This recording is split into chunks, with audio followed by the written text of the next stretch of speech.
Just like a pallet, we laying shit down. My man bitch and then I shocked the whole town. All right, man. I need y'all to like, comment, share. We got to do a reaction video of Shaq. Bro got a podcast out of nowhere, bro. We're going to get straight to it, bro. LeBron was probably the And at the end of the video, I got a big surprise for y'all, bro. best leader, young leader I've seen. And I was kind of jealous of him because he got to do stuff I could never do. Like Coach would be like, hey, man, we practicing the 10. LeBron be like, no, we practicing 12. All right, practice the 12. And I was like, God damn, like, he get to bring his family members on the plane and people on the plane. So I was like, I've been a man for a long time. I never really had this much power. So what did you think about playing with LeBron was going to be like? And then what was it like when you actually got there? I wish I would have met 2 years earlier. Because we were actually in number one. We were number one seed. You were the number one seed in the playoffs. Yeah, I was a role player, and Big Baby broke my hand. So I had to sit out 6 weeks, and then when I came back, I was all out of rhythm, out of shape, and we lost to Boston. But I think if I'd have met him 2 years earlier, we definitely could have won. Definitely. But again, like as I said, when we were there, we were number one in the East. Nobody could beat us. But, out of the lineup, back in the lineup, and we just didn't have the rhythm. What was it like letting him be the leader? He was actually really good at it. I mean, like you can't do that everywhere. Like he's Bron. I know I'm a Shaq, but I'm the Shaq that has ruled many continents and is on his way out. So I'm just really coming in to be an advisor to him. Never had to say anything. Like the way he ruled was like actually perfect. And again, he had so much power in that organization, power that I never had. I was like, damn, man, I wish I thought of that. I wish I could do that. But it was really good to play with. Really great guy, really great player. If you're open, he going to get it to you. He going to get it to you. So that's why, when they talk about LeBron being one of the best ever, I do agree. But, the numbers will always be, skewed, whether who's 1, 2, or 3. And it's a great conversation to be in. Like, I wish I was in that GOAT conversation. But I realize that life is about categories. So I own many categories when it comes to the NBA, but I wish I was in that greatest of all time category. When you come to a new team, because you're so big, you're bigger than life, is it like on somebody like LeBron to kind of establish how everything works? Well, when I was younger, it was corporate takeovers. It was cool, so I don't care who's. Hey, Shaq, you better let me do reaction videos to your stuff, bro. Like when I got to the Lakers, it was Nick Van Exel, Eddie, and those guys. This my exactly. It ain't nothing to talk about. This my. I got to Orlando, number one pick, all the old guys, no really other big name stars. This is my. When I got to Phoenix, I just kind of fizzled in. When I got to Miami, this my. However, young fella's a special kind of player. It's your. If you need me, I'll be on Star Island.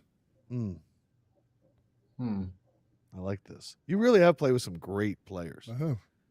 Well, you're good at scouting talent. That's what I do, baby. That's why I got 4.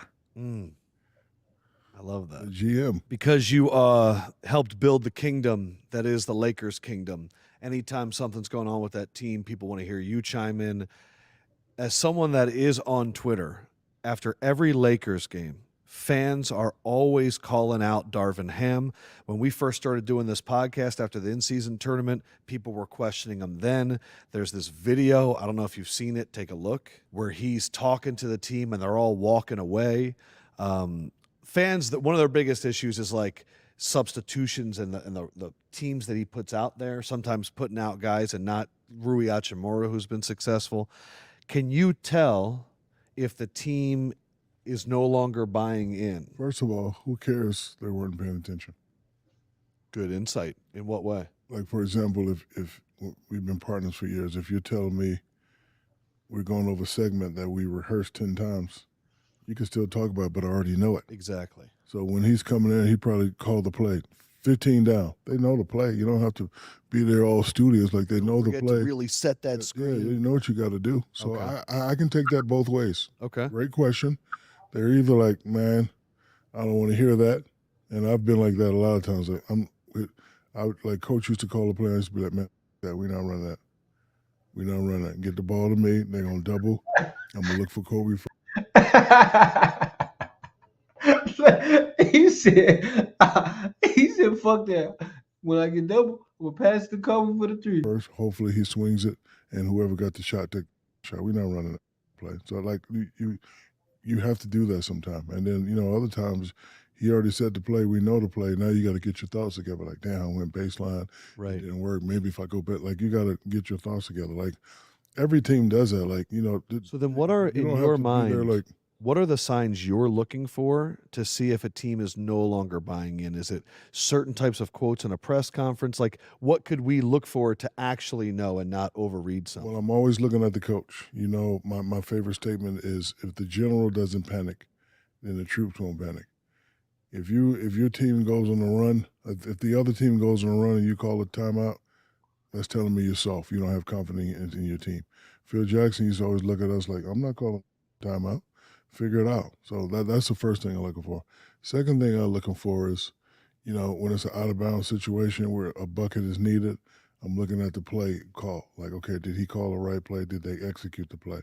That will tell me if the players really have respect for what he's calling and if they really want to, win or not. So I look at a lot of things, but like that little like you can find yeah, you can find that clip on any team. And then the teams that's really really studious and paying attention, they're not the top teams anyway, because the top teams that have top players, we are going to do what the hell we want to do anyway, despite what the coach. I was going to say there are times this year where I'll watch the Celtics.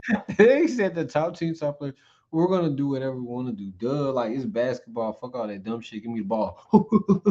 Nigga, give Kyrie the ball. That's it. And they're all kind of in their own world. And sometimes it might be Drew Holiday talking to them. Like you'll see the players sometimes take that over too.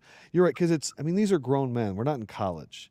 This isn't a classroom anymore. And then you practice and then shoot around. So, and then this is going into the playoffs. The muscle memory is there. When you call a play, I already know what I got to do. I don't have to sit there the whole 60-second time when I watch you draw the play. I know the play. Now I got to get into my own thoughts. Okay, if I try to set this screen on Joker, he may run through it. He got 5 fouls. Maybe if I set the screen, get there early, and he hit me, he can foul out. Like you have to, think about different things. You just can't be sitting there and going. But the follow-up Lakers question is, do you think Darvin Ham will be there more long-term, or do you think it might be? Hey, what's crazy is Shaq is a real basketball player. This nigga, he explained this shit super perfect. Coming to an end. What's your vibe? I don't like talking about coaches. I know. I don't have any idea. However, if the Lakers lose, changes will be made. I know that for a fact. That's just the way the Lakers operate. They don't accept that stuff. That's just the way they operate. This storied franchise, historical franchise, and we're used to winning. We're all about winning, and ever since that bubble championship, it's been kind of up and down. So changes will definitely be made. Changes will definitely be made, but it's not like Kobe. I ain't no disrespect. I love Kobe, my favorite basketball player. He's the best ever in the world, nigga. Ain't nobody fucking with him. But at the end of his career, we wasn't gonna win no chance. It was no like I was still going for him. If we would have made the playoffs, we would have won them 4 games. All we needed to do was make the playoffs. I'm telling you, but we didn't. So basically, LeBron came in. My bad, y'all. LeBron came in basically and did his Dougie. He got a championship for us, bro. I'm about to do all type of reaction videos. I need different ideas though. I'm about to have to go look on my Instagram because people want to send me some shit and I just ain't even did it yet. But like, comment, share, subscribe, bro. On the shirt.